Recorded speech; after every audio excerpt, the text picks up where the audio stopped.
The old black janitor at the SEAL training facility had endured their mockery for months. Gramps, they called him, as they knocked over his mop bucket and laughed. They never noticed how he studied their drills with military precision, how he moved with unexpected strength when no one was watching. It wasn't until recruit Cole Rollins spotted the distinctive trident tattoo on his side, marked with numbers no current SEAL would recognize, that the truth began to surface. Elijah Rowe wasn't just some hired help. He was a ghost returned from a secret war, a phantom echo operator the government had tried to erase. And his presence threatened powerful men who thought their darkest secrets had stayed buried in Cambodian jungles decades ago. Just before we get back to it, I'd love to know where you're watching from today. And if you're enjoying these stories, make sure you're subscribed, because tomorrow's special episode is one you definitely don't want to miss. The morning sun cast long shadows across the SEAL training compound as a rusted pickup truck rumbled to a stop at the gates. The driver, a weathered local who made deliveries to the base, gestured to the passenger door. "This is as far as I go, old-timer. Base is right through there." Elijah Rowe nodded silently, gathering his worn duffel bag before stepping out into the heat. The truck pulled away, leaving him standing alone before the imposing gates of the YAO, Naval Special Warfare Training Facility. His weathered dark skin had seen decades of sun, his frame thin but wiry, and his eyes, those were what struck people most. Deep-set and observant, missing nothing. The guard at the checkpoint eyed him, with mild confusion. "Help you?" "I'm expected," Elijah said, his voice a low gravel. He produced a folded paper from his pocket. "Custodial staff." The guard scanned the document with obvious disinterest. "Huh. Nobody told me about a new hire." He made a call and, after a brief conversation, waved Elijah through with a dismissive gesture. "Report to Building C. Someone will show you around." Elijah stepped onto the compound grounds, his gait steady and deliberate. The facility bustled with activity. Young recruits running obstacle courses, instructors barking orders, the distant crack of gunfire from the range. None spared a glance for the old man with the duffel bag. In Building C, a harried administrative assistant looked up from her desk, surprise flickering across her face. "You must be the new maintenance worker," she said, checking her computer. "Says here you're assigned through the civilian contractor pool, but..." She frowned at the screen. "It doesn't say who specifically authorized your hiring." "Does it matter?" Elijah asked quietly. She hesitated, then shrugged. "Guess not. We need the help. Storage room behind the mess hall has a cot. Probably not what you're used to, but it'll do fine," Elijah cut in, the hint of a smile never reaching his eyes. That afternoon, Elijah began his work quietly.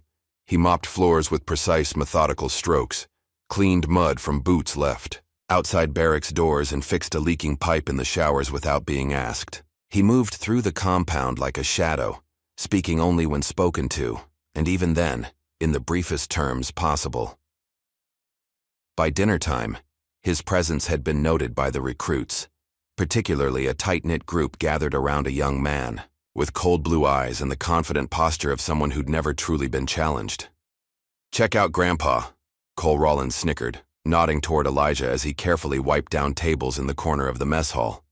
"What did they do, Raid? The retirement home for janitors?" His buddies laughed, loud enough for Elijah to hear, though the old man gave no indication he was listening. "Bet he can't even lift the mop bucket," another recruit added, earning more laughter. At a nearby table sat Logan Vance, his posture perfect, his features sharp and calculating. Unlike the others, he didn't laugh. He watched Elijah with something closer to contempt. "What's a man like that even doing here?" he muttered to no one in particular. "This is the most elite training program in the world, not some charity case for senior citizens." Logan was a second-year recruit, already marked for leadership. His father's company, Vance Defense Technologies, held major contracts with the ES, Department of Defense. Everyone knew Logan was destined for command, possibly beyond the military into the corridors of power his family already navigated. While the men jeered, one of the few female recruits in the program, Raina Cruz, observed. In silence, she noted how Elijah returned each cleaning tool to its exact position, how his movements were deliberate and economical. Nothing wasted, Nothing excessive. It reminded her of something, though she couldn't quite place it. When the mess hall emptied, Cole and two others lingered behind. They waited until Elijah was carrying his bucket toward the utility closet before Cole stuck out his foot. The water sloshed over Elijah's pants and shoes. "Oops," Cole said with mock innocence. "Guess you missed a spot, Gramps." Elijah looked down at the water, then at Cole, his expression unchanged. He simply set the bucket down and began mopping, again. "What's wrong, old man? Too scared to say something?" one of Cole's friends taunted. Elijah continued working as if they weren't there. The lack of reaction seemed to irritate them more than anger would have. "Let's help him out," Cole suggested, with a smirk. He grabbed a handful of ketchup packets from a nearby table and squeezed them onto the floor Elijah had just cleaned. "There. Now you've got something to keep you busy until bedtime." The recruits laughed as they left, high-fiving each other. Elijah waited until they were gone before cleaning up the mess without complaint or hurry. From the doorway, Master Chief Instructor Barnes watched the scene unfold. He could have intervened but chose not to. Instead, he made a note in his mental file about Cole's behavior, not as a disciplinary concern, but as an observation of character. "This is SEAL training," he muttered to himself as he walked away. "If the old man can't handle a little hazing, he shouldn't be here." That evening, as darkness fell over the compound, Elijah made his way to the tiny storage room that would serve as his quarters. The space was barely large enough for the cot and his duffel, with a small shelf and a naked bulb overhead. He sat on the edge of the cot, rubbing his side where an old injury pulled at his skin. Outside, voices drifted through the thin walls. Elijah recognized Logan Vance's controlled tone immediately. "No, I don't think anyone suspects anything," Logan was saying, his voice hushed but clear to Elijah's trained ear. "But that old man shouldn't be here. If he remembers anything, it could ruin the project." A pause then. "Yes, sir. I understand. I'll keep an eye on him." Elijah's face remained impassive, but his eyes hardened. When the footsteps faded, he carefully pulled up a loose floorboard beneath his cot. From his duffel, he removed a cloth-wrapped bundle and placed it in the hiding space. Before covering it again, his fingers brushed over the contents. An old SEAL badge, worn with years of handling, and a faded photograph of 6 men in jungle camouflage, their faces smudged with tactical paint. "They're trying to erase us," he whispered to the silent room. "But ghosts don't disappear so easily."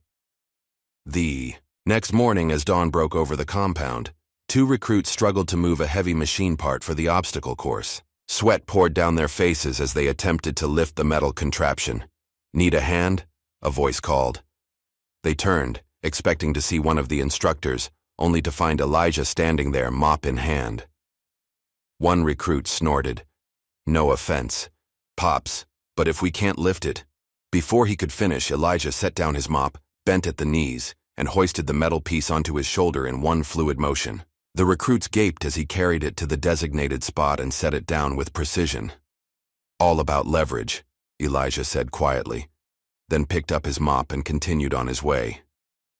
Later that day, as recruits ran drills on the firing range, a sudden explosion from a flashbang grenade used in the adjacent tactical training area caused everyone to flinch. Elijah, who had been sweeping nearby, froze. For a brief moment, his eyes widened, seeing not the training compound, but dense jungle, foliage, hearing not practice rounds but the real thing. The screams of villagers, the smell of burning thatch, the sickening thud of bodies hitting mud.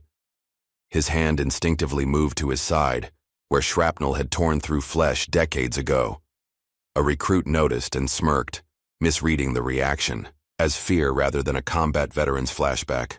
"Scared of a little noise, Gramps?" the young man called out. Elijah straightened, the moment passing as quickly as it had come, and resumed his sweeping without acknowledgement. That night, as the compound fell quiet, Elijah sat alone in his tiny room. He removed the floorboard again and took out the photograph, studying the faces of men who had been his brothers in all but blood, men whose existence had been systematically erased from official records. "Still here," he whispered to them, "still watching." The morning sky bloomed with streaks of orange and pink as Reyna Cruz assembled her rifle for marksmanship training. She'd always been meticulous, her hands moving with practiced efficiency, but something felt off. The sight wobbled slightly when she tested it, almost imperceptible, but enough to affect accuracy at distance. "Your forward mount is loose," a quiet voice said behind her. Cruz turned to find Elijah standing there, a bucket of cleaning supplies in hand. He nodded toward her rifle, then continued walking past. "Check your 6, always," he added without looking back. Cruz examined the forward mount and found it was indeed loose, something she might not have noticed until failure on the range. She tightened it, then watched Elijah's retreating form with newfound curiosity. Later that day, Cruz found Elijah's mop bucket filled with used motor oil instead of cleaning solution. She saw him discover it, saw the flicker of resignation cross his features before he quietly emptied it and refilled it properly. No complaints, no seeking out the culprits. That night, Cruz was heading back to her barracks when she glimpsed Elijah through the partially open door of the maintenance shed. He sat hunched over something small, his large hands surprisingly gentle. Curiosity getting the better of her, she moved closer and saw a tiny sparrow nestled in a makeshift nest of rags. Its wing was clearly injured. Elijah carefully applied a homemade splint to the bird's wing, using what looked like a popsicle stick and strips of gauze. The tenderness in his movement stood in stark contrast to his usual stoic demeanor. Cruz stepped on a twig, and Elijah's head snapped up, eyes instantly alert. When he saw her, his expression didn't change, but his body relaxed slightly. "Found it in the trash pit," he explained without being asked. "Someone's boot, probably." Cruz nodded. "I won't tell anyone." A hint of something, possibly gratitude, flickered in Elijah's eyes before he returned his attention to the bird. The next morning, Cole Rollins was boasting loudly during pool training. "This underwater endurance test? Piece of cake. I can hold my breath longer than anyone here."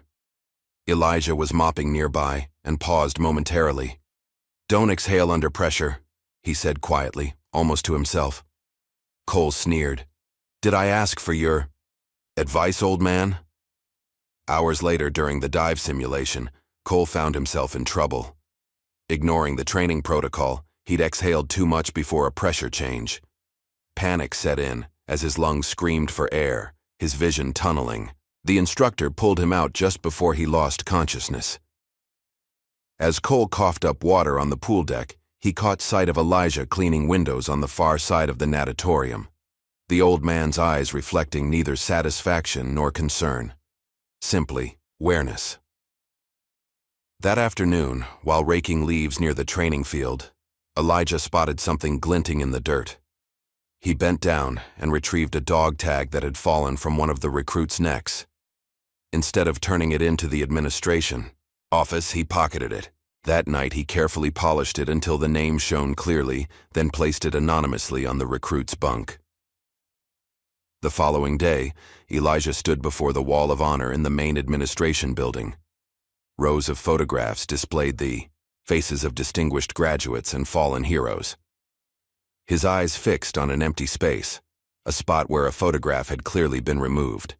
The hook remained, but the frame was gone. "They took even his name," he muttered. A young recruit passing by slowed, overhearing the comment, but Elijah quickly resumed his cleaning as if nothing had happened. That night, Elijah returned to his storage room to find the door ajar.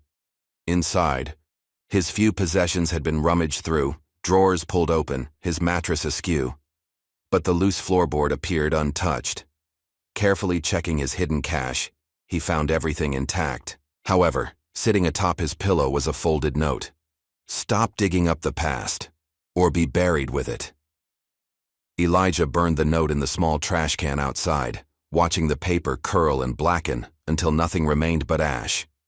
Meanwhile, in a sleek office trailer on the compound perimeter, Logan Vance sat across from a man in an expensive suit. Malcolm Pryor wore his authority like cologne, too strongly, and detectable from a distance. His silver hair was immaculately styled, his posture military perfect despite his civilian status. "Your father's impressed with your progress, Pryor," said, sliding a folder across the desk. The recruit evaluation metrics you provided were extremely helpful for our selection process. Logan skimmed the contents. These operations aren't officially sanctioned.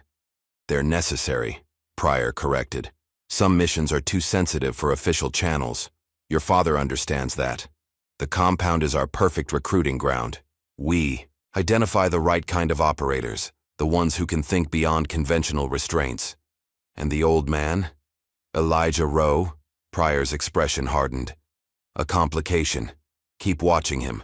Report anything unusual. If he starts connecting with any of the recruits, particularly about Cambodia, I need to know immediately. The next day, during a forced march in punishing heat, one of the younger recruits collapsed. His body temperature had spiked dangerously, and he lay convulsing on the ground as the instructor radioed for the medical team. Before anyone could react, Elijah appeared from the nearby groundskeeping shed. He dropped to his knees beside the recruit and quickly loosened the young man's collar and belt. He elevated the recruit's feet, then pulled a bandana from his pocket, soaked it with water from his canteen, and placed it on specific pulse points. Behind the neck, at the wrists, and on the temples. By the time the medical team arrived, the recruit's condition had stabilized. The lead medic looked at Elijah in surprise. How did you know to do that? Those are jungle field techniques for heat exhaustion. Elijah simply shrugged. Seen it before, he said, then walked away as the medics took over. That evening, Cruz sat, with a small group of recruits around a small fire pit, enjoying a rare moment of downtime. The conversation turned to military legends, stories of impossible missions and heroic operators. My father told me a story once, Cruz said.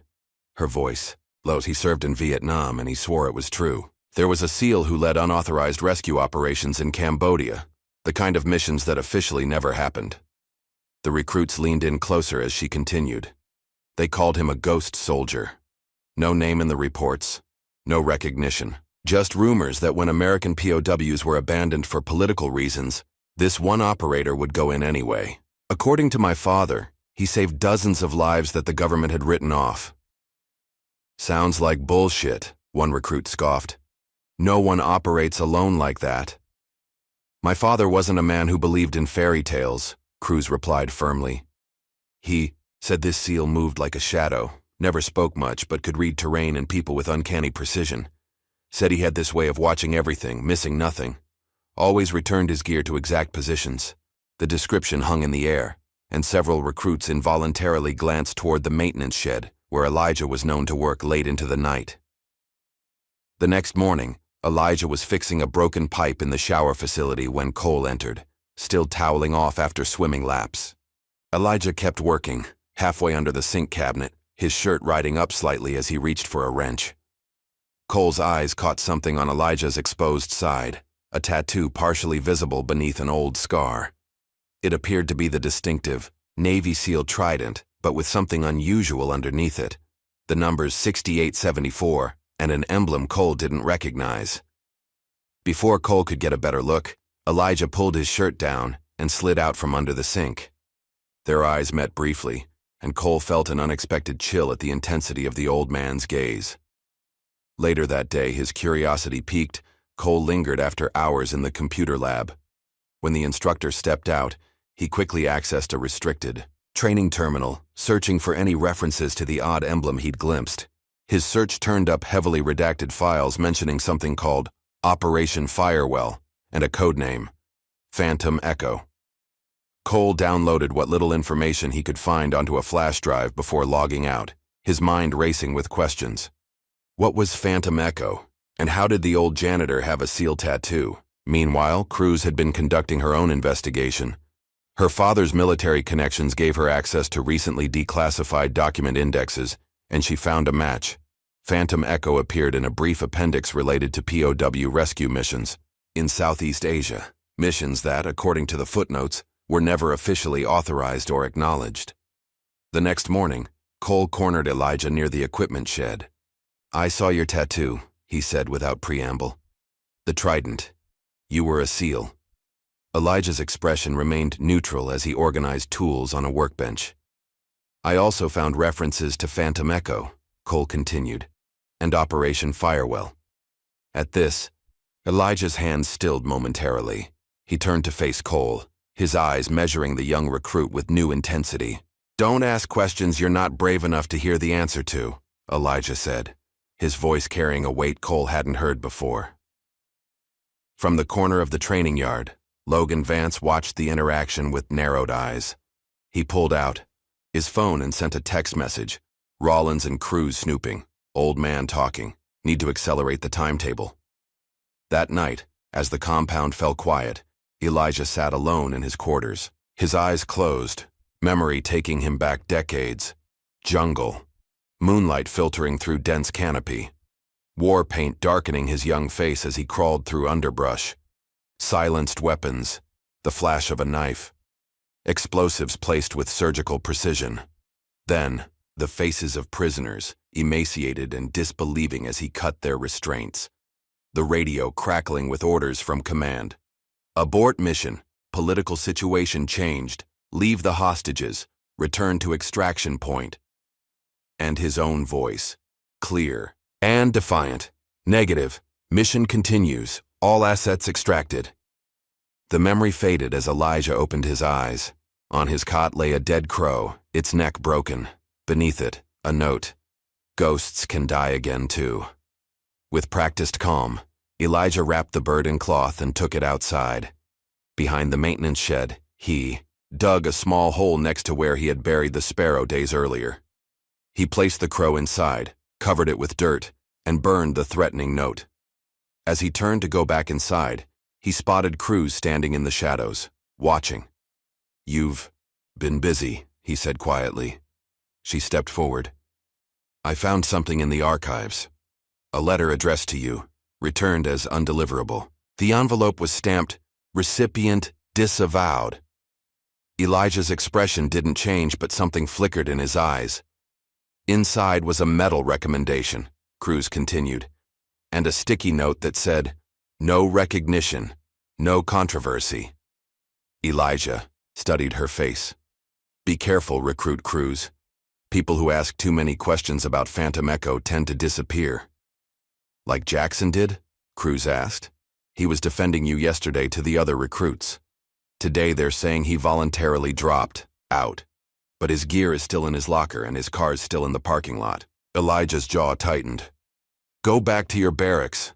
Forget what you've seen and heard." "I can't do that," Cruz replied firmly. "Not anymore." Before Elijah could respond, the mess hall door banged open. Logan Vance strode in with several of his cronies, headed straight for the food line where Elijah's dinner tray waited. With deliberate slowness, Logan picked up Elijah's tray and dumped its contents onto the floor. "Clean it up, old man," he sneered. "That's what you're here for, isn't it?" The room fell silent. Every recruit watched as Elijah looked down at the scattered food, then back at Logan's challenging stare. "You should pray you never have to learn why I kept my hands to myself," Elijah said quietly. For the first time, a flicker of uncertainty crossed Logan's face. Something in Elijah's tone, not threatening but absolutely certain, sent a chill through the room. Logan recovered quickly, forcing a laugh as he walked away with his friends. But Cruz had seen it, that moment of doubt, and she knew the balance in the compound had just shifted in ways no one yet understood. The morning after Logan's confrontation with Elijah, the compound buzzed with whispered conversations. Word of the old man's ominous response had spread through the barracks overnight. Many recruits who had previously joined in the mockery now regarded Elijah with wary curiosity. Cole Rollins couldn't shake the image of the tattoo he'd glimpsed on Elijah's side. The seal trident was unmistakable, but those numbers, 6874, and that strange emblem beneath it, haunted his thoughts. During their morning run, he fell into step beside Cruz.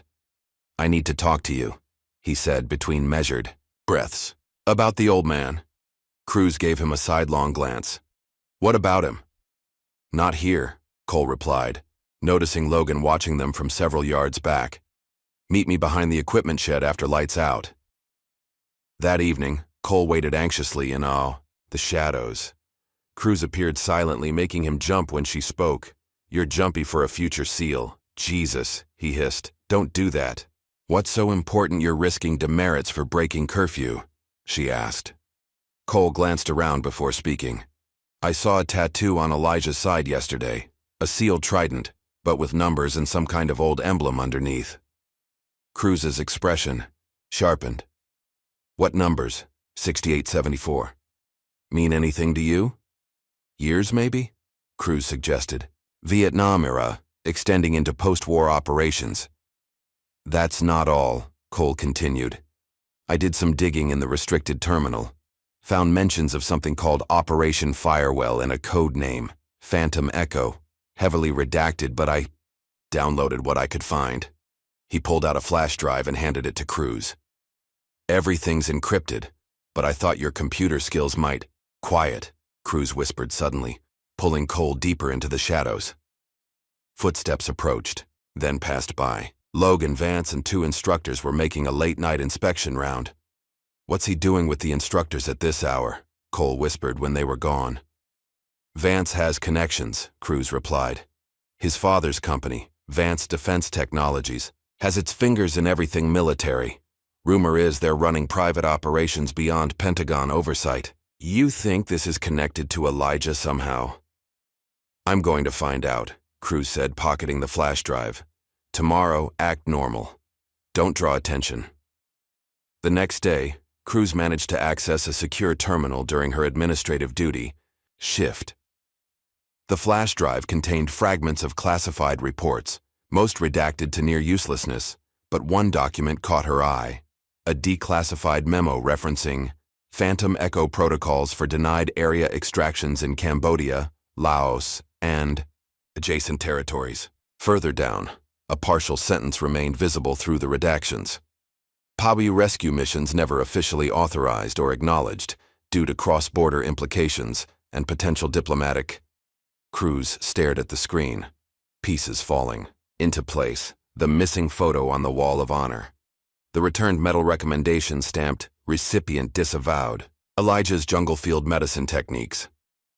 That afternoon, while helping sort tools in the maintenance shed, Cole deliberately created an opportunity to speak with Elijah alone. I need to ask you about the tattoo, he said without preamble. Elijah's hands paused briefly over a socket wrench before continuing their work. The trident, Cole pressed, with the numbers 6874, and that emblem. It's not current issue. I checked. Elijah turned to face him, his eyes measuring. Don't ask questions you're not brave enough to hear the answer to. Try me, Cole challenged, standing his ground despite the sudden intensity in Elijah's gaze. Some ghosts should stay buried, boy. Is that what you are? A ghost? Cole asked. We found references to Phantom Echo and Operation Firewall. Were you there, Cambodia? A muscle tightened in Elijah's jaw. Who's we? Cruz and me. We're not the enemy here.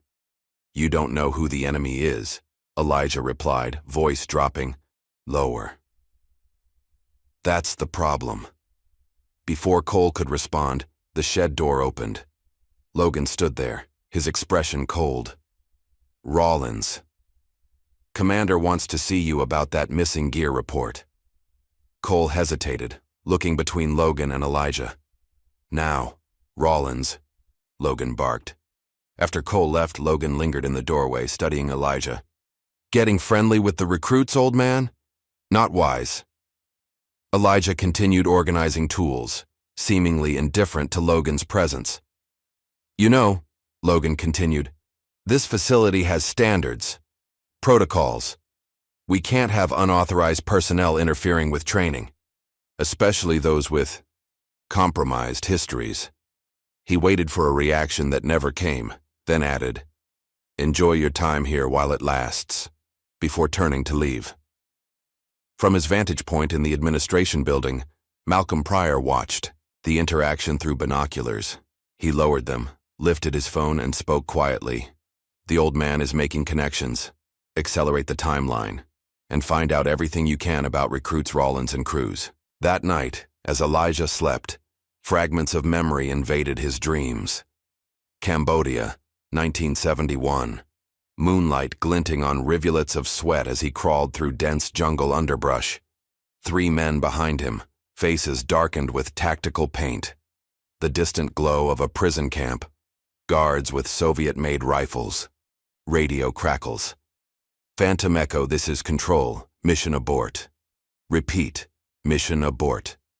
Political situation has changed. Return to extraction point.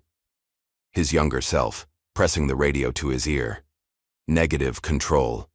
American prisoners confirmed. On site. Proceeding with extraction. That is a direct order, Phantom Echo. The mission is scrubbed. His response, clear and firm. Sometimes you have to disobey an order to follow your oath. Static. Then, you're on your own, Echo. No support. No extraction. No acknowledgement if captured. The memory shifted. The heat of explosions. The precision of silenced weapons. The faces of emaciated prisoners as restraints fell away. Then, betrayal. An extraction never meant to succeed. A team abandoned. Elijah woke with a start, sweat soaking, his shirt despite the cool night air. Outside his window, a shadow moved, someone watching. He remained motionless, controlling his breathing, giving no indication he'd noticed. The next morning, Cruz found an unmarked envelope slipped under her barracks door. Inside was a single page, a letter dated 1974, addressed to Elijah Rowe. The letterhead bore the seal of the Navy Cross Committee. For extraordinary heroism in connection with operations against opposing armed forces, above and beyond the call of duty. The rest was redacted, but at the bottom, handwritten in faded ink. No recognition. No controversy. Per White House directive. Cruz's hands trembled slightly. She carefully refolded the letter and tucked it securely into her boot. Later that day, she noticed a recruit named Jensen was missing from formation.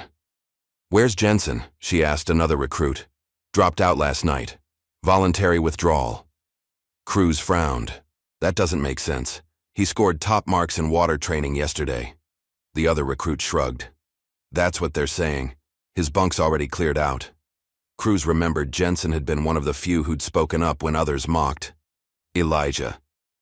A chill ran down her spine as she recalled Elijah's warning. People who ask too many questions about Phantom Echo tend to disappear. That evening in the mess hall, tension built to breaking point. Logan approached Elijah as he quietly ate his dinner at a corner table. "You know what I can't figure out?" Logan said loudly, ensuring others would hear. "Why they'd let someone like you anywhere near this facility." Elijah continued eating without acknowledging Logan's presence. Irritated by the lack of response, Logan knocked Elijah's tray to the floor, food splattering across the polished concrete. "I'm talking to you, old man," Logan snarled. The mess hall fell silent. Every recruit and instructor watched as Elijah looked calmly at the spilled food, then up at Logan's challenging stare. "You should pray you never have to learn why I keep my hands to myself," Elijah said quietly. Something in his voice, not threatening but absolutely certain, made several recruits shift uncomfortably in their seats. Logan's face flushed with anger at the repeated phrase. "Is that a threat?" he demanded. "No," Elijah replied, rising slowly to his feet. "It's experience talking." For a fleeting moment, the stooped custodian seemed to straighten, his presence filling the space in a way that made even Logan take a half step back. Then, as quickly as it appeared, the transformation was gone. Elijah bent to clean up the mess, once again just an old man doing his job. Later that night, Cruz approached Commander Briggs outside his office, clutching the Navy Cross letter. "Sir, I need to speak with you about something." Briggs looked up from his paperwork with impatience. "It's after hours, Recruit Cruz. It's about Elijah Rowe, sir, and Operation Firewell." Briggs froze, his expression shifting from annoyance to something sharper. He glanced around the empty hallway, then gestured Cruz inside his office and closed the door. "Where did you hear that name?" he demanded quietly. "Sir, I found this," Cruz said, placing the letter on his desk. "And Cole Rollins discovered references to Phantom Echo in the classified database." Briggs stared at the letter, his face paling slightly. "You need to stop this investigation immediately," he said, his voice tight. "For your own good. Sir, with respect, there's something wrong happening here. Recruits who associate with Rowe are disappearing. Jensen is gone. Jackson vanished last week." "That's enough, Cruz," Briggs cut in. "Return to your barracks and forget about this. That's an order." Cruz straightened, weighing her next words carefully. "Sir, if Elijah Rowe was a SEAL who served his country, why is his record being erased? Why is he being treated this way?" Briggs stared at her for a long moment, then sighed, suddenly looking older than his years. "Some wars never make it into the history books, Cruz. Some missions never happened officially. Leave it alone." He walked her to the door, but as she left, he added quietly, "Lock your footlocker tonight. Don't trust anyone." Cruz returned to her barracks, mind racing. Briggs hadn't denied her allegations. If anything, his warning confirmed them.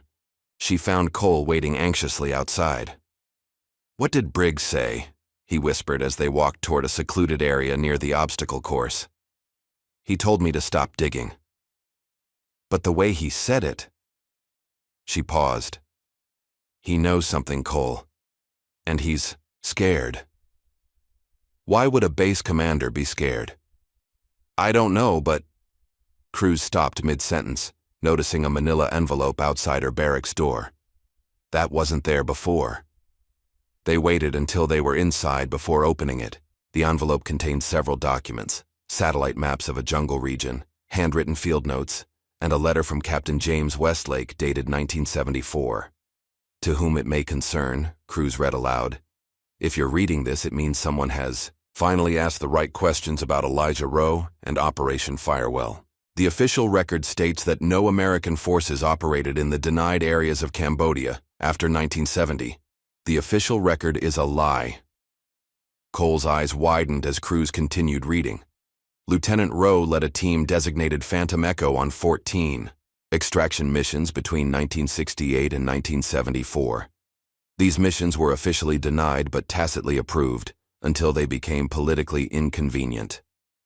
When ordered to abandon American POWs in a camp near the Cambodian-Vietnamese border, Rowe refused. He and his team went in anyway, against direct orders.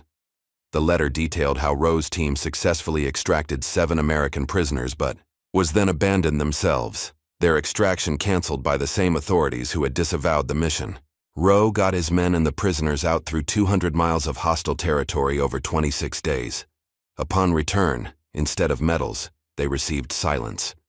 Their records were altered, their unit disbanded. The men they saved were sworn to secrecy. The letter was signed, "James Westlake, Captain, U.S. Navy, retired. Elijah Rowe's former commanding officer." "Jesus," Cole whispered. "So Elijah was a hero they tried to erase," Cruz finished.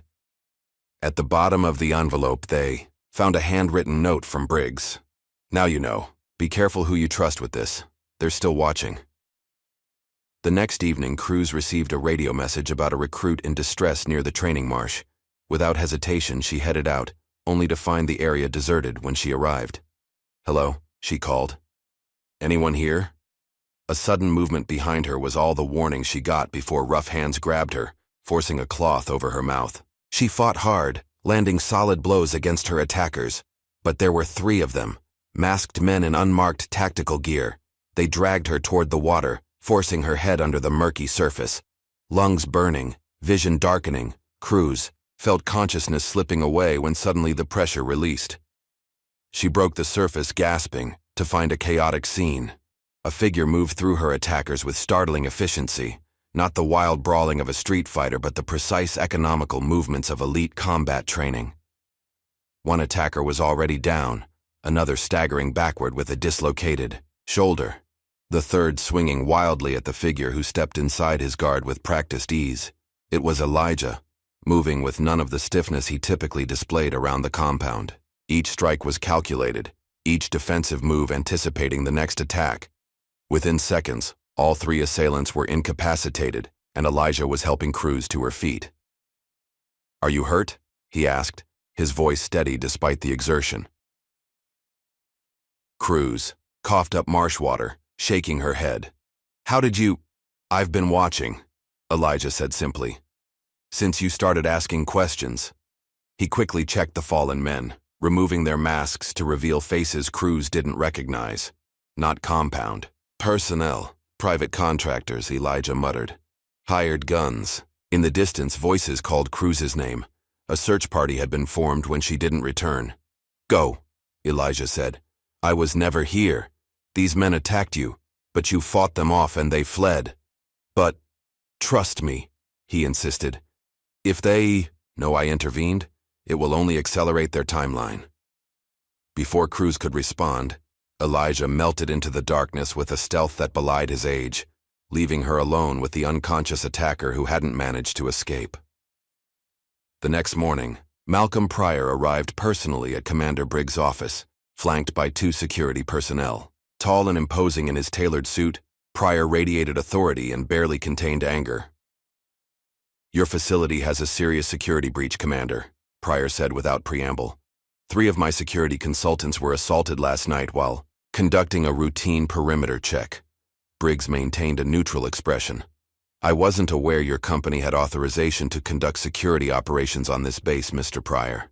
My contract with Naval Special Warfare gives me broad latitude," Pryor replied coldly, "especially when it comes to protecting classified programs from compromise."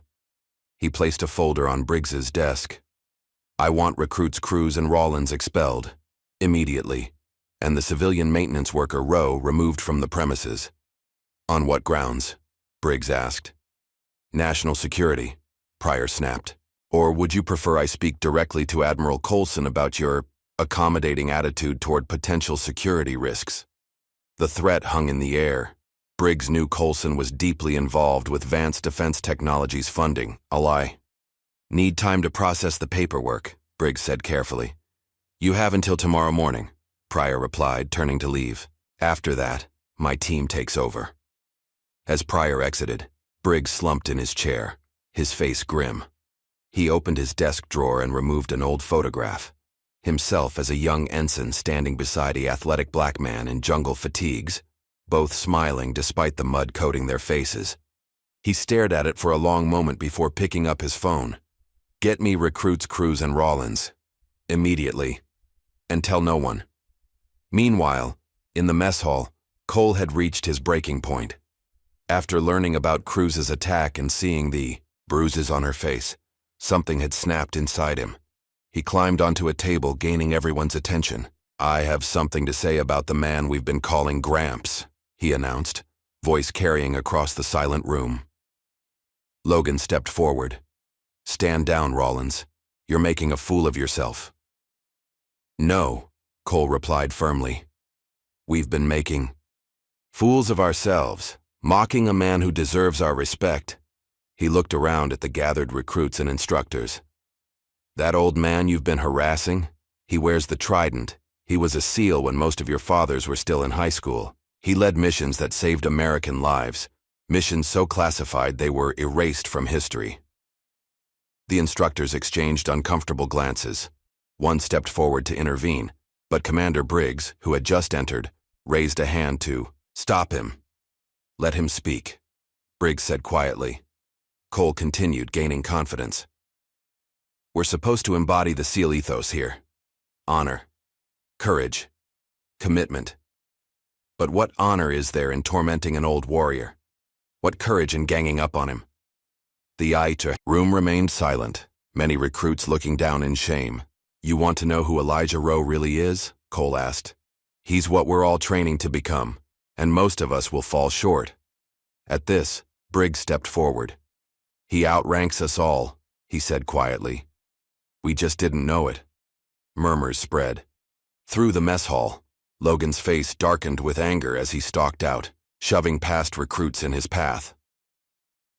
Later that afternoon, Cruz and Cole sat in Briggs's office, joined by Elijah, who stood quietly by the window. "I owe you an explanation," Briggs began, addressing Cruz and Cole. "And an apology." He turned to Elijah. "To all of you." He opened a desk drawer and removed a weathered folder stamped "Eyes Only" in faded red ink. "I was a young officer when Lieutenant Rowe led Phantom Echo," he said. "Not part of the team, I was too green, but I processed their mission reports. Officially, they conducted reconnaissance. Unofficially, we went where others couldn't," Elijah said, speaking for the first time. "Did what others wouldn't." Briggs nodded. When the political winds shifted, when those missions became inconvenient truths, the brass ordered everything buried, records altered, team members reassigned to remote posts or pressured out of service entirely. "And you went along with it," Cruz observed. Briggs looked down. "I was following orders. I didn't understand the cost until later." "Why is Elijah here now?" Cole asked. "After all these years?" "Because someone is trying to resurrect Phantom Echo," Elijah answered. "Not to save lives, but as a private enterprise. Deniable operations for profit." "Advanced defense technologies," Cruz realized aloud. "They're recruiting from this facility?" Briggs nodded grimly. "Malcolm Pryor heads their Special Projects Division. Logan Vance is their inside man, identifying candidates who show the right ethical flexibility." "But why target Elijah?" Cole pressed. "Because I know where the bodies are buried," Elijah said simply. "Literally and figuratively.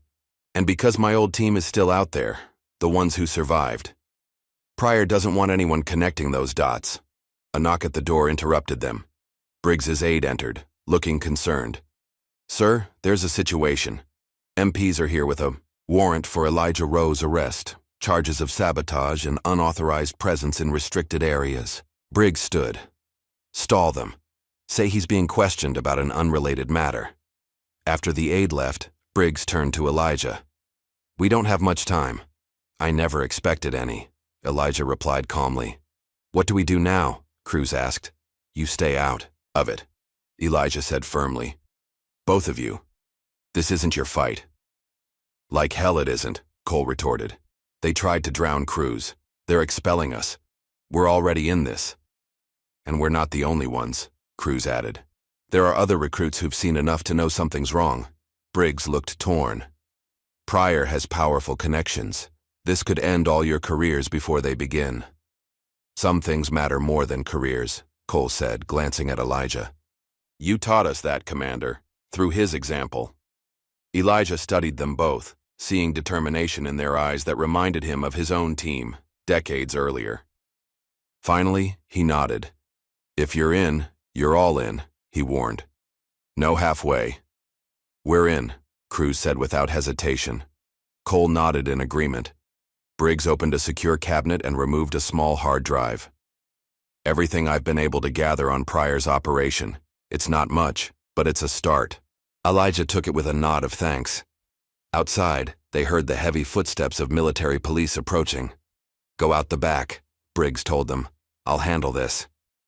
As Cruz and Cole slipped out through the rear door, Elijah paused, fixing Briggs, with an intense stare.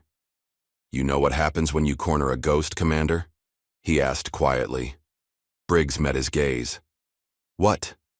"He stops hiding."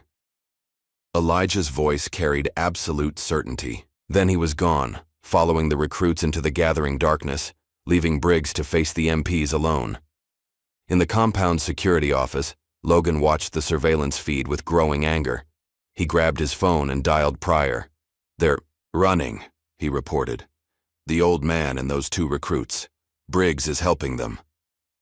"Intercept them," Pryor ordered. "Use whatever force necessary. No one leaves that compound tonight." Logan smiled coldly. "With pleasure." The pre-dawn air hung, heavy with fog, as two military police vehicles rolled toward the compound's eastern gate. Between them was a prisoner transport van, its destination the naval brig 50 miles north. "Be advised, prisoner transfer commencing," the lead driver reported over the radio. "ETA to gate checkpoint 2 minutes." Inside the van, Elijah sat, with hands cuffed, flanked by armed guards. His expression remained impassive, his eyes fixed on the floor as the vehicle lurched over a pothole. The lead MP vehicle slowed as they approached a fallen tree blocking the access road. "Hold position," the officer ordered. "Let me check this out." As the officer stepped from his vehicle, the road suddenly plunged into darkness, the compound's perimeter lights cutting out simultaneously. The guards tensed, hands moving to weapons. "Ewen, the hell?" one muttered. A soft thump on the van's roof was their only warning before the rear doors flew open. In the chaos that followed, the guards never had a chance to fire a single shot. Precise strikes, to throat, temple, wrist, left them unconscious, but unharmed. "Move," a voice hissed from outside.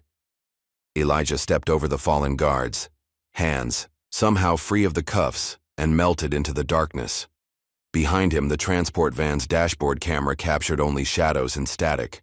When reinforcements arrived 15 minutes later, they found the vehicles intact, the guards restrained, with their own handcuffs and no sign of the prisoner or his rescuers. Malcolm Pryor slammed his fist on the desk as he reviewed the footage. "How does an old man overpower 4 armed MPs?" he demanded. The security chief cleared his throat nervously. "Sir, the camera evidence suggests he had help, at least 2 others." "Cruz and Rollins," Pryor growled. "Find them, now." He turned to Logan Vance, who stood silently at the back of the room. "You assured me this would be handled discreetly." "We underestimated them," Logan admitted stiffly. "No," Pryor corrected, eyes cold. "You did.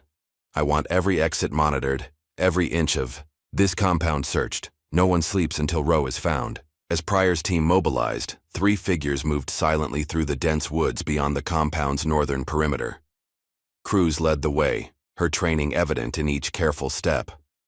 Cole followed, carrying a backpack filled with supplies hastily gathered during their escape. Elijah brought up the rear, his movements fluid and silent despite his age. 2 miles to the rendezvous point, Cruz whispered, consulting a small GPS device Briggs had provided. "You sure your contact will be there?" Cole asked Elijah. The old man nodded once. "Eddie Burke hasn't let me down in 40 years. He won't start now." They pushed deeper into the forest, avoiding trails and staying under the canopy to evade thermal imaging from drones that had begun circling overhead. After an hour of careful progress, they reached a small clearing where an ancient pickup truck sat waiting, its engine cold but ready. A grizzled white man with a silver beard emerged from behind a tree, shotgun lowered as he recognized Elijah. "Damn, Ghost," he said with a half-smile. "You look terrible." "Feel worse," Elijah replied, the ghost of a smile crossing his face. "Eddie, meet Cruz and Rollins." Eddie Burke nodded to the young recruits. "So these are the ones with enough sense to listen to you. Good, we're gonna need smart ones, Mart." "For what?" Cole asked. Eddie exchanged a look with Elijah before answering. "For waking the ghosts." The truck took them to a remote cabin set deep in the mountains, accessible only by a winding dirt road that would challenge even military vehicles. Inside, to Cruz and Cole's surprise, they found communications equipment that rivaled the compound's command center. "Welcome to Echo Nest," Eddie said as he fired up the systems. "Been maintaining this place since '78, just in case." "In case of what?" Cruz asked. "In case they ever came after us again," a new voice answered. They turned to see an Asian man in his 70s standing in the doorway, his wiry frame belying the strength still evident in his stance. "Sam Park," he introduced himself with a slight, "We're Phantom Echo, demolition specialist." Elijah stepped forward, clasping the man's hand firmly. "It's been too long, brother." 18 years, Sam agreed. "Not since Hayworth's funeral." Over the next hour, as Eddie worked the communications array, 2 more aging men arrived. Michael Winters, a tall black man with a prosthetic left leg, and Frank Delgado, a broad-shouldered man with deep laugh, lines and watchful eyes. "The gang's almost all here," Winters said, his deep voice filling the cabin. "Just like old times." Elijah's team, Phantom Echo, reunited after decades apart. As the night deepened, they gathered around a table where Elijah spread out maps and the hard drive information from Briggs. "Pryor's running a private military operation using SEAL training as a recruiting ground," Elijah explained to Cruz and Cole. "Black ops for hire, no oversight, no accountability." "Why come after you now?" Cole asked. after all these years? Because of what we know, Frank answered, tapping the map. Cambodia, 74, the mission they disavowed.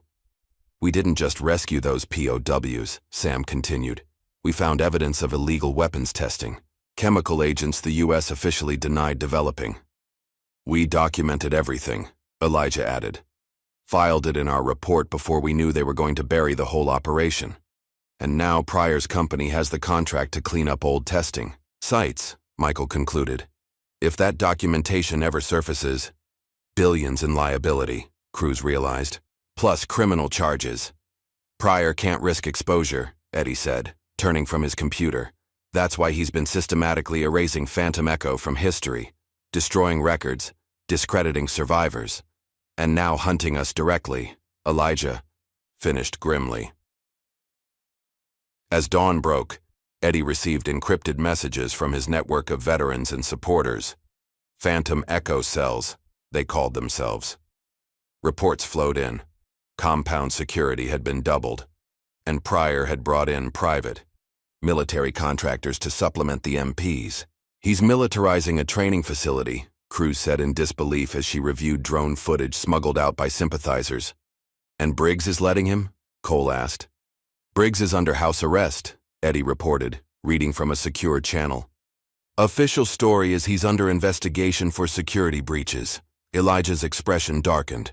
Pryor's getting desperate. That means he'll make mistakes. Or become more dangerous, Sam cautioned. While the older men planned, Cruz pulled Cole aside. I need to tell you something, she said quietly. Some of the recruits are organizing resistance inside the compound. They reached out through Eddie's network. Who? Cole asked, surprised. Jackson's back. Turns out he was just locked in isolation, not gone. And Martinez, Lee, about a dozen others. They've been watching, listening. They know something's wrong. Cole nodded slowly. What are they planning? They need guidance, leadership, Cruz said. Someone to coordinate them with what we're doing out here. You're thinking of going back in, Cole realized, his face showing concern. One of us has to, Cruz replied. Before they could discuss further, Elijah called them back to the table. Pryor's forces are moving, he announced, pointing to a satellite feed. They've located one of our old dead drops near the compound. They're bringing in excavation equipment. If they find the documentation, Frank began. They won't, Elijah assured them. But they're getting close. We need to accelerate our timeline. The ATE plan they developed was audacious. While Elijah and his team would move to intercept Pryor's excavation crew, Cruz would covertly return to the compound to organize the sympathetic recruits. Cole would coordinate between the groups, establishing secure communications and supply lines. It's too dangerous, Cole argued when Cruz's role was explained. Pryor will be watching for you. That's why it has to be me, Cruz countered. They'll expect us to stay together. Splitting up gives us tactical advantage. Elijah studied her, with newfound respect. She thinks like us, Michael, he said to his teammate. Michael nodded. Reminds me of you in the old days. Too smart for her own good. Despite concerns, the plan was set in motion. That night, using Eddie's network of contacts, Cruz was smuggled back toward the compound in a supply truck, while Elijah and the team prepared to move against Pryor's excavation site. Before departing, Elijah took Cruz aside. Trust no one but your heart, he told her. When things get chaotic, and they will, that's your most reliable compass. Cruz nodded solemnly. I won't let you down. I know, Elijah replied. That's what worries me. As Cruz infiltrated the compound perimeter, the division among the recruits had become increasingly visible. Loyalty lines had been drawn. Those who supported the questioning of authority versus those who adhered strictly to the chain of command. Most of them aligned with Logan. Using the cover of darkness, Cruz contacted Jackson and the core group of resistors. They gathered secretly in the maintenance shed where Elijah had once tended the wounded Sparrow. The compound's being used as a recruiting ground for illegal operations, Cruz explained in hushed tones. Pryor is selecting candidates for off-book missions, things no oversight committee would approve. How can we be sure? One recruit asked. Cruz produced copies of the documents she'd smuggled back in. Commander Briggs confirmed everything before. They put him under house arrest. The evidence was compelling. Recruitment profiles marked with psychological assessments focusing on moral flexibility and extreme loyalty to direct command rather than ethical frameworks. Logan's been helping them, another recruit added. I saw him with Pryor reviewing personnel files after hours. As they formulated their resistance plan, none of them noticed the small camera hidden in the shed's light fixture, or the fact that Logan was watching their every move from the security office. Dawn broke as Pryor's excavation team began work at the old dead drop site. Heavy machinery tore into the earth as armed contractors formed a security perimeter around the operation. From their concealed position in the dense forest surrounding the site, Elijah and his team watched through binoculars. Just like the old days, Frank murmured. Outnumbered, outgunned. But not outclassed, Michael added with a grim smile. Sam checked his pack of improvised devices. Diversion charges are ready. Non-lethal, but they'll create plenty of confusion. Eddie, status on communications? Elijah asked. Eddie adjusted his headset. All clear. Cole is in position as relay between us and Cruz's team. Compound is on high alert, but they're organized and waiting for the signal. Elijah nodded, his mind calculating variables as he had countless times in hostile territory. Remember, our objective is the documentation only, no unnecessary engagement. As they prepared to move, Cole's urgent voice came through their comms. Abort! Abort! Cruz's team has been compromised. Logan took them during their meeting. Elijah's expression hardened. Details. He's got Cruz, Jackson, and 5 others locked in the old storage bunker. He's using them as bait. He knows we're monitoring their comms. He sent a message for you specifically. Let's hear it, Elijah said, his voice dangerously calm. Cole hesitated before playing the recording. Logan's voice, smug and confident. Hello, Ghost. I have your protege and her friends. Pryor wants to make a trade, them for whatever documentation you have from Cambodia. You have 3 hours before I start sending them back to you in pieces. Silence fell over the team as the message ended. It's a trap, Sam stated the obvious. Of course it is, Elijah agreed. But that doesn't change anything. Michael nodded his understanding. We go in anyway. Like Cambodia, Frank said quietly. Like Cambodia, Elijah confirmed. They abandoned their original plan, quickly developing a new strategy focused on the compound itself. While they worked, tensions inside the facility reached breaking point. In the administration building, Logan paced before the detained recruits, Cruz prominent among them with a split lip and defiant glare. You could have had an exceptional career, Logan told her. Selected for elite operations, positioned for rapid advancement. Instead, you chose a disgraced has-been. Better than choosing to be a mercenary's puppet, Cruz replied evenly. Logan's face darkened. He stepped closer, voice dropping to a menacing whisper. You have no idea what's really happening here. This isn't about money or power games. This is about creating a necessary force, operators who can act without the constraints of bureaucrats and politicians. You mean without ethics or oversight, Cruz countered.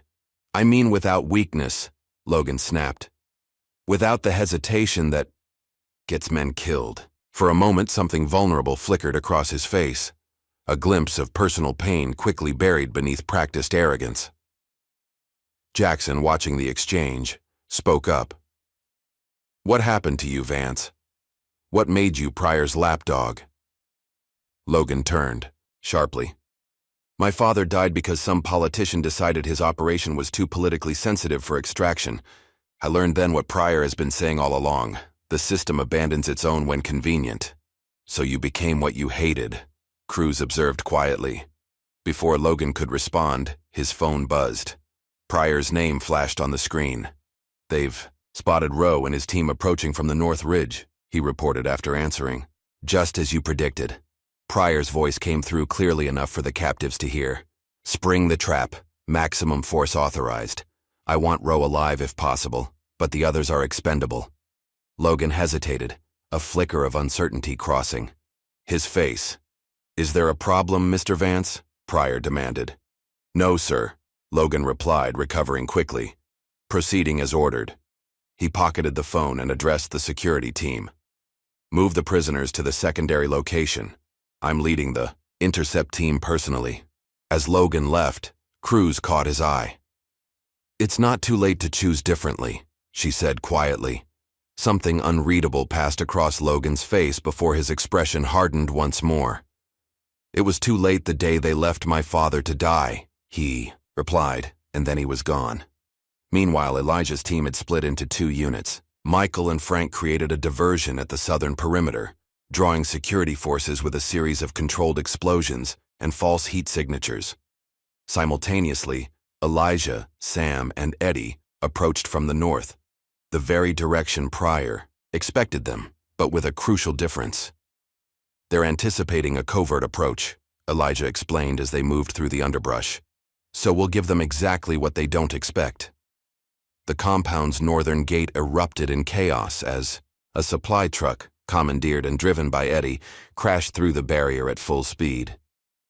Security forces converged on the vehicle as Elijah and Sam used the confusion to slip through the breach, separated and approaching their target from different angles. Alarms blared across the facility. Pryor, monitoring from the command center, smiled coldly as reports flooded in. "Rowe's team is splitting up," a security officer reported. "One group at the south perimeter, another breaching north." "Just as anticipated," Pryor nodded. "Direct Logan's team to intercept Rowe at Building C. That's where he's headed, to the prisoners." But Elijah was not headed to Building C. While security forces converged on the expected routes, he moved like a shadow through service tunnels that hadn't appeared on any official blueprint for decades, passages he remembered from his earlier time at the facility. In the maintenance shed where Elijah had once tended the Sparrow, Sam quickly assembled his equipment. As Phantom Echo's demolitions expert, he'd spent decades perfecting non-lethal options. Within minutes, he'd rigged the compound's power distribution system for a cascading failure. "Ready on your mark," he whispered into his comm. "Hold position," Elijah's voice replied. "Wait for my signal." Elijah emerged from a utility tunnel directly into the administration building's basement, a blind spot in the security coverage. Moving silently up the stairs, he encountered a lone guard whom he subdued with practiced efficiency, a precise strike rendering the man unconscious before he could raise an alarm. Accessing a computer terminal, Elijah confirmed what he'd suspected. The prisoners weren't in Building C at all, but in the old underground storage bunker beneath the command center, where Pryor himself was coordinating the response. "Sam now," he whispered into his comm. Across the compound, lights flickered and died as Sam's cascade took effect. Emergency systems activated, bathing corridors in dim red lighting. Digital locks reset to manual operation. Surveillance cameras went dark. In the command center, Pryor cursed as monitors went black. "Get backup power online now." "Systems not responding, sir," a technician reported frantically. "Something's overriding the protocols." "It's him," Pryor realized, face paling slightly. "Secure this room," but it was too late. The door to the command center opened, revealing Elijah standing calmly in the threshold. Behind him, 2 security guards lay unconscious on the floor. "Hello, Malcolm," Elijah said quietly. "It's been a long time." Pryor's hand moved toward his sidearm, but Elijah's voice stopped him. "I wouldn't. Sam has rigged this entire building, with non-lethal suppressants. One wrong move activates them all." "What do you want?" Pryor demanded, attempting to maintain his authority despite the fear evident in his eyes. "The truth," Elijah replied simply. "About Cambodia, about Operation Firewall, about what happened after." Pryor's expression twisted. "You want the truth? The truth is you disobeyed direct orders. You compromised national security for your misguided heroics." "I saved American lives," Elijah countered calmly. "Lives you and your superiors were willing to sacrifice." "For the greater good," Pryor snapped. "Those men knew the risks. Their sacrifice would have secured our position with the Vietnamese government." "Their sacrifice? Or your promotion?" Elijah asked, stepping closer. "You were the liaison officer who canceled our extraction. You left us to die because the mission threatened your career advancement. The revelation hung in the air as the command. Center staff watched in stunned silence. Where are my people? Elijah asked, his voice carrying quiet menace. Before Pryor could answer, the door behind Elijah burst open. Logan stood there, weapon raised. Drop it, old man! Elijah didn't move, his eyes still fixed on Pryor. Your father was a good man, Logan. He wouldn't recognize what you've become. Logan's aim wavered slightly. You don't know anything about my father. William Vance, Force Recon. I pulled him out of a POW camp in '72, Elijah said quietly. He gave me this before we parted ways. He slowly reached into his pocket and withdrew a tarnished coin, a Marine Corps medallion with distinct notches cut into its edge. Logan's face drained of color. That's his lucky coin. He said he lost it. He gave it to the man who saved him, Elijah corrected gently. A man who disobeyed orders to leave him behind. The weapon in Logan's hand trembled visibly now.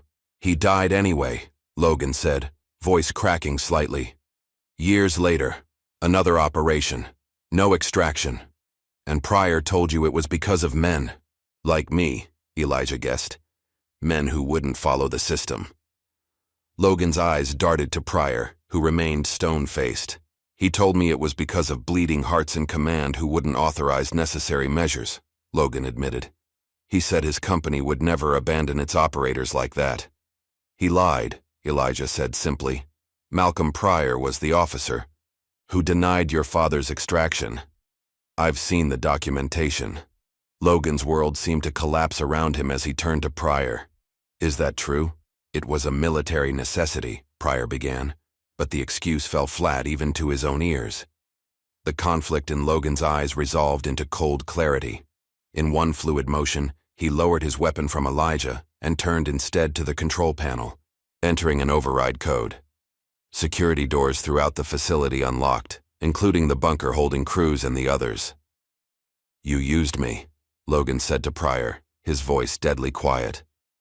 You used my father's memory to make me your puppet. Pryor's hand moved suddenly to a concealed weapon, but Logan was faster. He tackled Pryor as the shot went wild, the two men crashing into equipment as they struggled. Go! Logan shouted to Elijah over his shoulder. Get your people out! I've got this. Elijah hesitated only a moment before disappearing down the corridor toward the bunker. When he arrived, Cruz and the others were already free, having taken advantage of the unlocked doors. Where's Logan? Cruz asked, noticing Elijah's expression. Making his choice, Elijah replied grimly. We need to move. Now, as they navigated the darkened corridors toward the extraction point, a deafening explosion rocked the command center behind them. Flames and smoke billowed from shattered windows. Cruz stopped, staring back at the destruction. Logan? Elijah placed a hand on her shoulder. He knew what he was doing. Their escape was chaos, alarms, gunfire, confusion. But with Sam's diversions, Eddie's coordination, and Michael and Frank providing covering fire from strategic positions, they made it to the rendezvous point where vehicles waited. As they sped away from the compound, Cruz looked back at the facility now partially engulfed in flames. What happened back there? With Logan? He found his honor, Elijah said quietly. Sometimes that's all we can hope for. Miles away, as dawn broke over the mountains, they regrouped at a secondary safe house. Reports came in confirming Pryor had survived, but was severely injured. The compound was in disarray with conflicting chains of command and spreading rumors about the night's events. And the documentation? Michael asked. Elijah patted his pocket where he'd secured a small flash drive, right where we left it all those years ago, in plain sight on the wall of honor, inside the frame of our missing team photo. What now? Cole asked, the question on everyone's mind. Before Elijah could answer, Eddie burst into the room, his face ashen. We've got a problem, a big one. He turned up the volume on his communications array, where an intercepted transmission played clearly. Package secured. Transporting to Site Bravo for questioning. Phantom Echo survivors are the priority targets now. They've captured someone. Frank realized aloud. Eddie nodded grimly. One of our old team, and that's not all. He pulled up a satellite image on his monitor, revealing a heavily fortified compound deep in the mountains. I've identified Site Bravo. It's not just a detention facility. It's where they're holding all of them. All of who? Cruz asked, though the growing dread in her stomach told her she already knew. The rest of Phantom Echo, Elijah answered, his voice tight with controlled emotion. The men they told us were dead. Our brothers. They've been prisoners all this time. The room fell silent as the revelation sank in.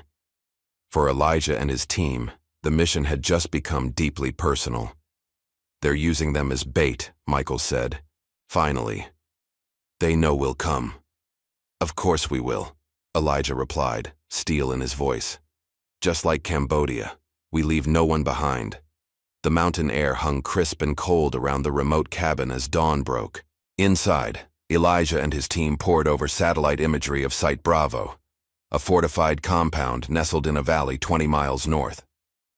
3 guard towers, motion sensors along the perimeter, and at least 20 armed personnel, Michael noted, tracing the facility's outline on the map. This isn't just a detention site, it's a black site.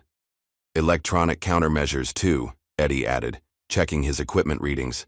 They're jamming most frequencies within a 2-mile radius. Sam studied the approach routes. Terrain works. Against us. Exposed slopes on 3 sides, steep cliff face on the 4th. They'll see us coming. Not if we don't come from the ground, Elijah said quietly. All eyes turned to him as he pointed to a ridgeline overlooking the compound. Halo insertion here, under cover of the storm front moving in tomorrow night. We drop in darkness, using the weather as cover. Frank shook his head. We're not exactly in our prime for high-altitude jumps anymore, Ghost. That's why we're not all going, Elijah replied. Small team, surgical approach. I'll take point. Not alone you won't, Cole interjected firmly. I've got Halo certification. I'm going with you. Elijah studied the young recruit's face, seeing determination that reminded him of himself decades ago. After a moment, he nodded. Sam comes too. We'll need his expertise with their security systems, Elijah decided. Michael and Frank coordinate ground support and exfiltration. Eddie maintains communications relay from here. Cruz, who had been silently studying the satellite feeds, looked up. What about me? You have the most important job, Elijah told her. You take the documentation we recovered and get it to Commander Briggs's contact at Naval Intelligence. If we don't make it back, that evidence is our insurance policy.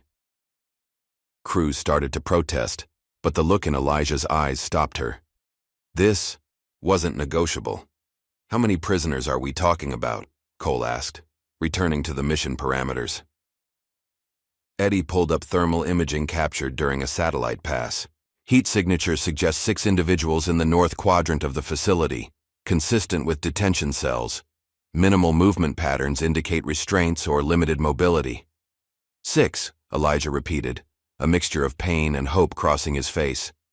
That matches our missing team members. Michael placed a hand on Elijah's shoulder. After all these years, could they really have kept them alive this whole time? They're valuable assets, Frank reasoned. Former SEAL operators with specialized training, Pryor's company probably, used them as training resources, interrogation subjects, maybe even experimental test cases. The thought hung heavy in the air, making their resolve even stronger. We have 24 hours to plan and prep, Elijah stated, his voice taking on the command tone that came naturally after years of leadership. Every contingency, every detail, we get one shot at this. While they prepared, Cruz took Elijah aside. There's something you should know before you go. The recruits at the compound, they're organizing under Jackson's leadership. After Logan's sacrifice, many who were on the fence have switched sides. What are they planning? Elijah asked. They're going to take control of the facility from Pryor's remaining forces, create enough chaos to divide attention from your mission at Site Bravo. Elijah considered this. That puts them at significant risk. They know, Cruz affirmed. They made their choice. The same one you made in Cambodia. doing what's right over what's ordered. A hint of pride flickered in Elijah's eyes. Tell them to wait for our signal. Coordinate with Eddie on timing. The next 24 hours passed in meticulous preparation. Equipment was checked and rechecked, entry and exit routes memorized, contingency plans established. Despite their age, Elijah and his team moved with the practiced precision of men who had never truly left the battlefield, muscle memory and tactical thinking as sharp as ever. Meanwhile, at the compound, Jackson gathered his growing coalition of recruits in the underground maintenance tunnels, away from surveillance. Their numbers had swelled to over 30, more than half the active trainees. Tomorrow night we take back our facility, he told them quietly. Not for ourselves, but for what it represents, the true values of the service we joined. Honor, courage, commitment. What about the instructors? A recruit asked. Some are still loyal to Pryor. We focus on the private contractors first, Jackson explained. Most instructors will stand down once they understand what's happening. Remember, minimal force. These are Americans, just confused about who deserves their loyalty. Back at the cabin as dusk approached on mission day, Elijah found Cole checking his equipment one final time. Having second thoughts? Elijah asked. Cole looked up. No, sir. Just want to make sure I don't let you down. You know the odds of this working aren't good, Elijah said frankly. I've lost men on operations with better odds than this. Is that supposed to scare me off? Cole asked with a hint of defiance. No, it's supposed to make sure you're going for the right reasons, Elijah replied. Fear and bravado get men killed. Purpose keeps them alive. My purpose is clear, Cole said. Those men have been abandoned by their country once already. I won't be part of abandoning them again. Elijah nodded, satisfied. Get some rest. We jump in 4 hours. As Cole left, Cruz approached Elijah with a small package. Before you go, there's something I want you to have. Inside was a carefully folded American flag patch, worn but clean. It was my father's, she explained. He carried it on every mission. Said it reminded him what he was fighting for. Elijah accepted it solemnly. I'll bring it back to you. You better, she replied, voice firm despite the emotion in her eyes. All of you. That night, as storm clouds gathered on the horizon, a small unmarked helicopter lifted off from a clearing 5 miles from the cabin. Inside, Elijah, Cole, and Sam sat in silence, each man lost in his own thoughts as they ascended toward the jump altitude. At the compound, Jackson's team initiated their operation. Using knowledge of the facility's infrastructure, they systematically disabled security systems and isolated Pryor's remaining forces. The storm knocked out power, forcing systems to emergency backups, creating the perfect distraction. At 20,000 feet, the helicopter door slid open. Wind howled as rain began to pelt the aircraft. Elijah, Cole, and Sam checked each other's equipment one final time before moving to the door. On my mark, Elijah shouted above the wind. Remember, 90-second freefall. Deploy at 6,000 feet. Steer for the North Ridge. Cole and Sam nodded, faces set with determination behind their oxygen masks. Go, Elijah commanded, and they plunged into the stormy darkness. The free fall was disorienting. Wind, rain, and cloud cover, making visual navigation nearly impossible. They relied on altimeters and years of training, maneuvering through the turbulent air toward their target. At 6,000 feet, parachutes deployed. The sudden deceleration jolted Cole, but he recovered quickly, adjusting his lines to compensate for the crosswinds. Through breaks in the clouds, he glimpsed Site Bravo below, a collection of lights amidst the darkness of the surrounding forest. Their landing was textbook precision, despite the challenging conditions. Within minutes, they had buried their chutes and begun their approach to the facility. Eddie, comms check, Elijah whispered into his throat mic. Reading you 5 by 5, Eddie's voice crackled in their earpieces. Compound operation is underway. You have approximately 30 minutes before Pryor's people realize something bigger is happening. Sam led them to a maintenance access point he had identified from the schematics, a ventilation system for the facility's generator room. As Site Bravo's youngest builder, It had fewer of the retrofitted security measures found in newer black sites. "Cutting now," Sam murmured, applying a specialized thermal tool to the grate. "Silent breach in 3, 2, 1. The grate came, free, and they slipped inside, navigating the tight confines of the ventilation system until they reached an access panel above a utility corridor. "Guards?" Elijah asked. Cole, using a fiber optic camera, checked the hallway. 2, stationary at the junction, 50 feet north. Elijah nodded. "Standard approach. Sam, systems? Ready to trigger a localized power fluctuation on your mark. Execute." The lights in the corridor flickered and died. Before the emergency systems could engage, Elijah and Cole had dropped from the ceiling and neutralized both guards with practiced efficiency, precise strikes rendering them unconscious without noise. They moved quickly through the facility, using Sam's electronic countermeasures to create blind spots in the security coverage. Each checkpoint brought them closer to the detention area indicated by the thermal signatures. Meanwhile, at the training compound, the situation had escalated rapidly. Jackson's team had secured the main administrative building and communications center, but Pryor's loyalists were putting up fierce resistance around the armory. "We need to hold them back," Jackson ordered his team. "Keep the pressure on so they can't send reinforcements to Site Bravo." Inside Site Bravo, Elijah's team reached the detention wing. A reinforced door with electronic lock stood between them and their objective. 8-digit rotating encryption, Sam whispered, examining the panel. "I can bypass it, but it'll take time we don't have."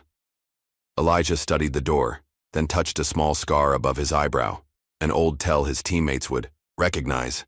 "We're not bypassing it," he decided. "We're using their security against them." He explained his plan quickly.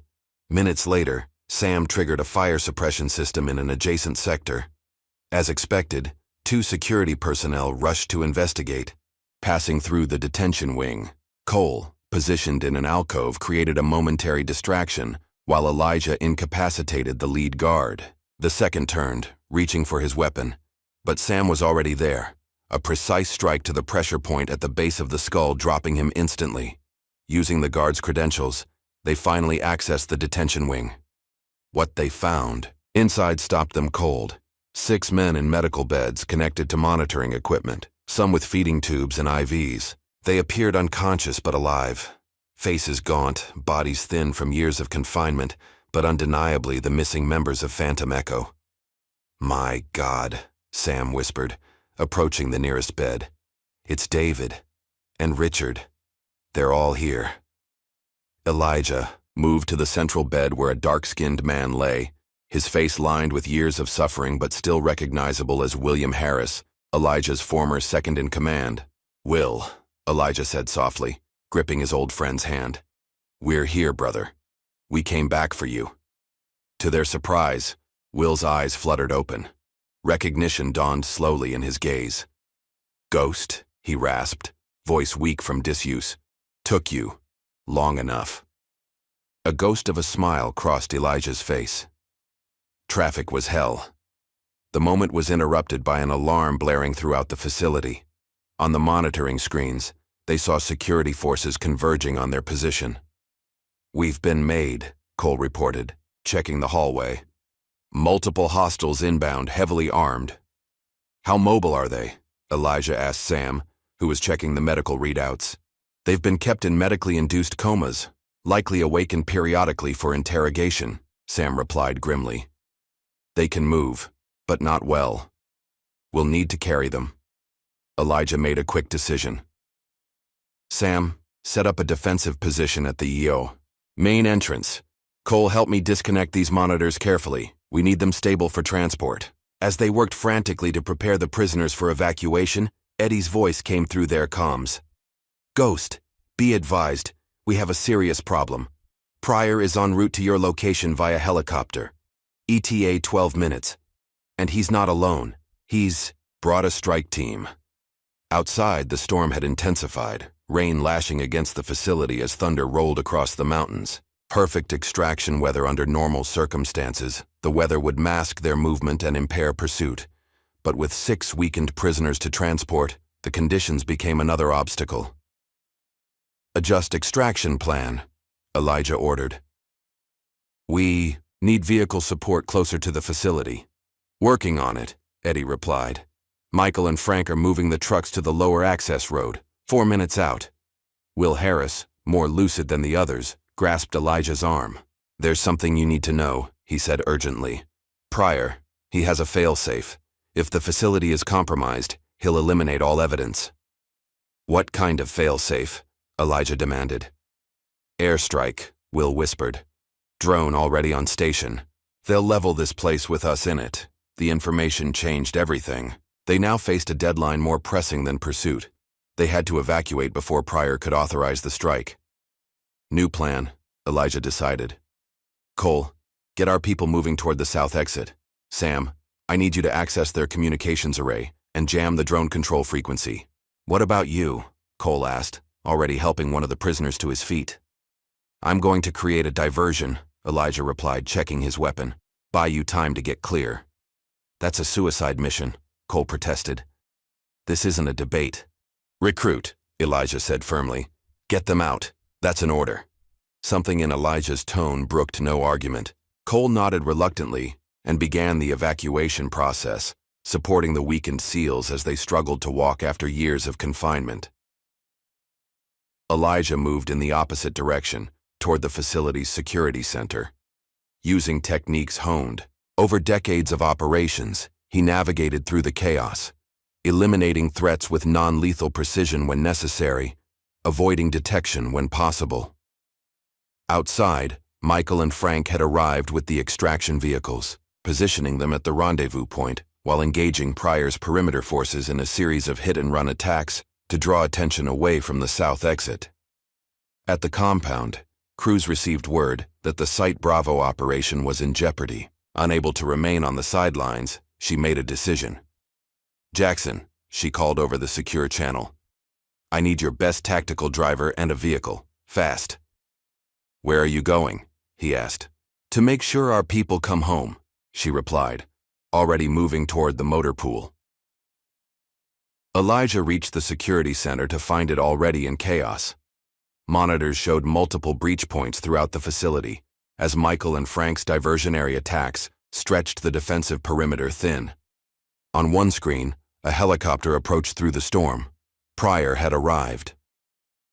Working quickly, Elijah accessed the main terminal. Years might have passed, but the fundamentals of security systems hadn't changed much. Within minutes, he had locked down critical sections of the facility, trapping Pryor's reinforcements in isolated corridors while clearing an escape route for his team. Sam, status? He demanded into his comm. Drone communications successfully jammed, Sam reported, but it's temporary. They're already working to re-establish control. 10 minutes, maybe less. Cole, we've got everyone moving, slow going, but we're approaching the south exit. Michael and Frank are in position for pickup. Good, Elijah acknowledged. I'll meet you at the rendezvous point. But as he turned to leave, the security center door slid open. Malcolm Pryor stood there flanked by 2 operatives, his face twisted with rage and desperation. You've been a thorn in my side for too long, Roe, he snarled, weapon raised. 40 years and counting, Elijah replied calmly, assessing his options. 3 armed opponents, minimal cover, no clear exit. You know what your problem always was? Pryor asked, taking a step forward. You never understood the bigger picture. Some lives have to be sacrificed for national interests. Strange how those sacrifices never included you, Elijah observed. Pryor's face darkened. I've dedicated my life to this country's security. No, Elijah contradicted. You've dedicated your life to power and profit. There's a difference. Outside, Cole and Sam had successfully evacuated the prisoners to the waiting vehicles. Rain poured down as Michael and Frank helped the weakened men into the trucks. Where's Ghost? Michael demanded, looking back toward the facility. Still inside, Cole replied grimly. Creating a diversion. Frank checked his watch. Drone strike could come any minute. We need to move. Not without him, Sam insisted. Inside the security center, Elijah had managed to disarm one of Pryor's men, using him as a shield while retreating toward a secondary exit. Pryor pursued relentlessly, his obsession with eliminating Elijah overriding tactical sense. You can't escape, Pryor called. The facility is locked down. You mean like this? Elijah replied, hitting the emergency evacuation override. Instantly, alarms blared and fire suppression systems activated throughout the building, creating chaos as all electronic doors defaulted to open status. Using the distraction, Elijah made his break, moving through the flooding corridors toward the exit. Behind him, Pryor followed, abandoning his remaining operative in his single-minded pursuit. Outside, a new vehicle screeched to a halt beside the extraction trucks. Cruz jumped out, scanning the facility anxiously. "Where is he?" she demanded. "Still, inside," Cole answered. "We have to go. The drone could strike any minute." "Not without him," Cruz insisted, echoing Sam's earlier sentiment. Before anyone could stop her, she was running toward the facility, rain plastering her hair to her face as she charged into the danger zone. Inside, Elijah had reached the south corridor when Pryor cornered him, weapon trained on his chest. "End of the line, Ghost," Pryor sneered. His finger tightened on the trigger. A sudden impact from behind sent Pryor stumbling forward. Cruz had arrived, tackling him with all her strength. The weapon discharged, the bullet grazing Elijah's arm instead of finding his heart. In the struggle that followed, Pryor regained his footing, now training his weapon on Cruz. "Another hero," he spat. "Just as foolish as your mentor." "Not foolish," Cruz replied, standing her ground. "Loyal." Something flickered in Pryor's eyes. Perhaps recognition that he'd never inspired such loyalty. Only fear. Before he could fire, Elijah's voice cut through the tension. "It's over, Malcolm," he said, holding up a small device. "I've just transmitted the Cambodia files to every major news outlet and intelligence oversight committee. The drone strike you're waiting for, it's been redirected." "You're bluffing," Pryor snarled, but uncertainty had crept into his voice. "Am I?" Elijah asked calmly. "Check your secure channel." Pryor hesitated, then tapped his earpiece. What he heard drained the color from his face. "That's right," Elijah confirmed. "Your authorization codes have been revoked pending investigation. Your private army is standing down as we speak. The NSA has already secured your servers." "Impossible," Pryor whispered. "I had 40 years to plan this," Elijah reminded him. "Did you think I came back just to fix plumbing?" In a final act of desperate rage, Pryor lunged toward them, but Cruz was ready. A perfectly executed takedown left Pryor face down on the floor, stunned and defeated. "Nice form," Elijah noted appreciatively. "I had a good teacher," Cruz replied, with the hint of a smile. Together, they secured Pryor and made their way to the extraction point, emerging from the facility just as a convoy of official vehicles approached. Not Pryor's private forces, but naval intelligence, led by Commander Briggs himself. "Cutting it close, Ghost," Briggs called through the rain. "Dramatic timing," Elijah replied. "Always was my weakness." In the aftermath, as dawn broke over the mountains, the full scope of the operation came into focus.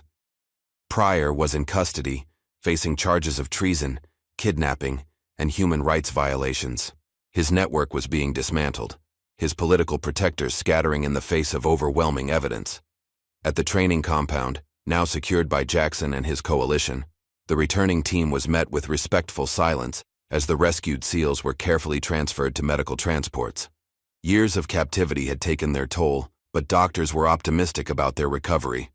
Will Harris, stronger than the others, approached Elijah as they prepared to depart. "You never gave up," he said quietly. "Phantoms don't disappear," Elijah replied, clasping his old friend's hand. "Not the real ones."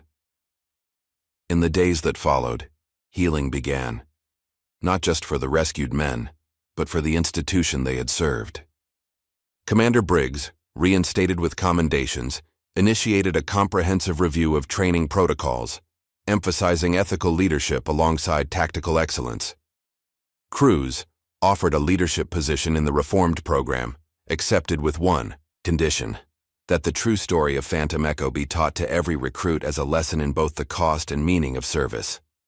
Cole, forever changed by the experience, found himself drawn to a new specialization: recovery operations for personnel left behind. The lessons from Elijah shaped his approach to command and duty. And Elijah himself? He chose to fade back into the shadows, visiting only the small memorial garden, where they placed a marker for Logan Vance, acknowledging his final act of courage. On his last day at the compound, Elijah stood before the Wall of Honor, now restored with all the missing photographs in their rightful places, including the full Phantom Echo team, their service finally acknowledged. Cruz found him there, contemplative, in the morning light. "Will you disappear again?" she asked. "Ghosts never truly disappear," he replied.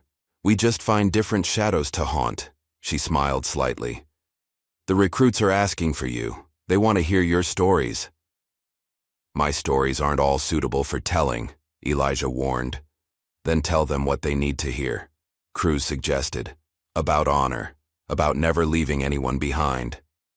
Elijah considered this, then nodded slowly. "One lesson, then I'm gone." Before departing, he pressed something into Cruz's palm, a small tattoo of the Phantom Echo emblem. "For those who need to remember," he said quietly. That evening, as Elijah walked away from the compound for the final time, he passed a young recruit staring at his photograph on the Wall of Honor with reverence. "I hear the ghost is back," the recruit whispered to a companion. Elijah allowed himself a small smile as he continued walking, disappearing into the gathering dusk, a phantom once more, but this time, one who had made peace with his shadows. Miles away, on a distant hillside overlooking the ocean, a figure watched the compound through binoculars, a woman with cold eyes and a familiar bearing, Malcolm Pryor's daughter, studying the facility with calculated interest. "Enjoy your victory, phantoms," she murmured, lowering the binoculars. "Ghosts aren't the only things that return from the dead."